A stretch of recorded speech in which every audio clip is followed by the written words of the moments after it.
추위는 호랑이들을 잡아먹는 짐승 중 하나입니다. 가장 먼저 상군과 빠레이족을 전멸시킨 적이 있었는데요.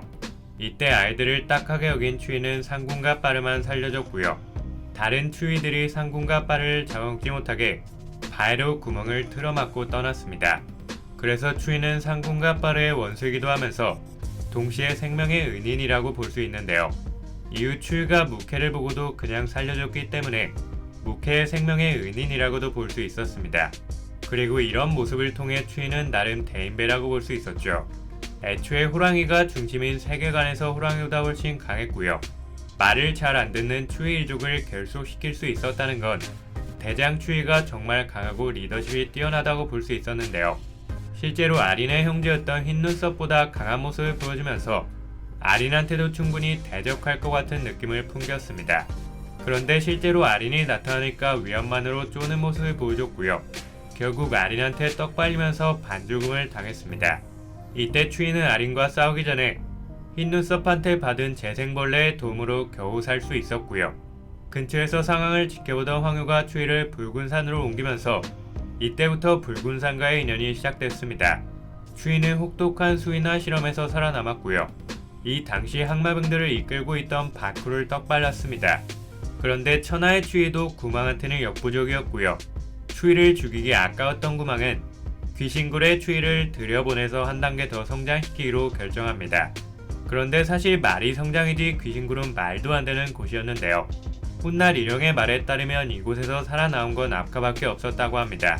그런데 추위가 여기에서 살아나왔다는 건 압카만큼의 성장 가능성을 지니고 있다고 볼 수 있었고요. 그렇다면 추위는 보일러급이 아니라 붉은산의 수장 자리도 넘볼 만한 잠재력을 가지고 있다고 볼 수 있었습니다. 추위가 귀신굴에 들어가 있는 동안 격투장을 흑검들이 점령하고 있었는데요. 추위가 복귀하니까 구망은 추위를 항마병들의 대장으로 임명했습니다. 추위는 흑곰들을 순식간에 죽이고 격투장을 점령했고요. 이때부터 항마병들의 리더가 돼서 항마병들을 이끌었습니다. 과거에 추위가 얼마나 대단했는지는 일영을 통해 알 수 있었는데요. 항마전에서 벌러들이 아린의 결계에 막혀 있었을 때 추위가 결계를 뚫고 아린의 성에 침투했고요. 이 모습을 본 일영은 추위의 진가를 인정했습니다. 그리고 항마전 이후로 심신이 온전한 타이즈는 추위밖에 없다고 나오면서 아린으로부터 살아남은 몇 안 되는 생존자라는 것도 대단했죠. 현재 시점에서의 추위는 여전히 강했는데요. 녹치를 상대로 압도적으로 강한 모습을 보여줬고요. 무커 또한 추위의 적수가 되진 못했습니다. 뿐만 아니라 상군까지 추위한테 발리면서 사실상 추위의 적수가 될 만한 동물은 없는 것처럼 보였죠. 다음에 만난 상대는 미호였는데요. 추위의 재생벌레가 미호의 구슬에 당하면서 더 이상 재생이 안 되는 상태에 처했고요. 미호의 술법에 몰려 당할 뻔했던 게 사실입니다. 그런데 이때 미호는 주변에 있던 호랑이들의 도움을 받았고요.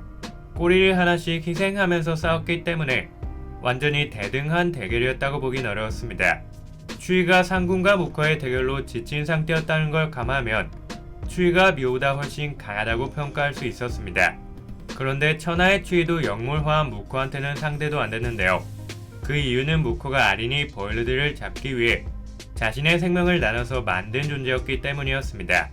추위는 벌러보다 낮은 타이즈였으니까 영물화한 무커한테 발린다는 설정은 당연하다고 볼 수 있었죠. 그런데 무커도 영물화 모드가 풀리니까 추위한테 다시 당했고요. 상군과 팀을 이어서 2대1로 싸웠으니까 이 대결에서 추위가 졌다고 약하다고 평가하긴 어려웠습니다. 이후 추위는 황후의 도움으로 구다국 주변에 있는 자그마한 성으로 옮겨졌는데요.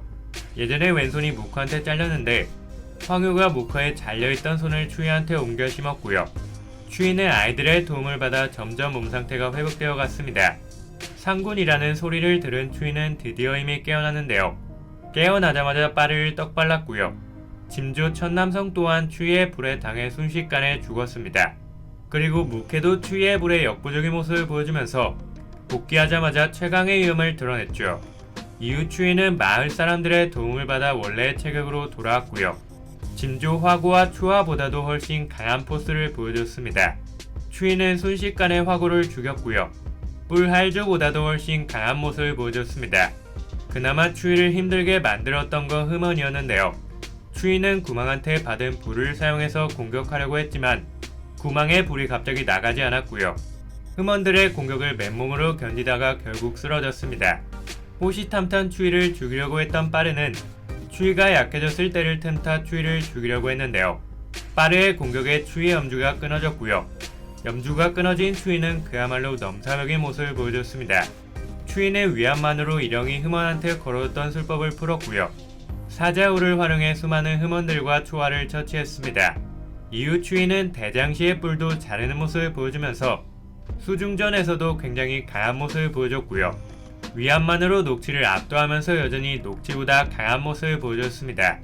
또한 추위는 일영의 시 다수와의 대결에서도 압도하는 모습을 보여줬는데요.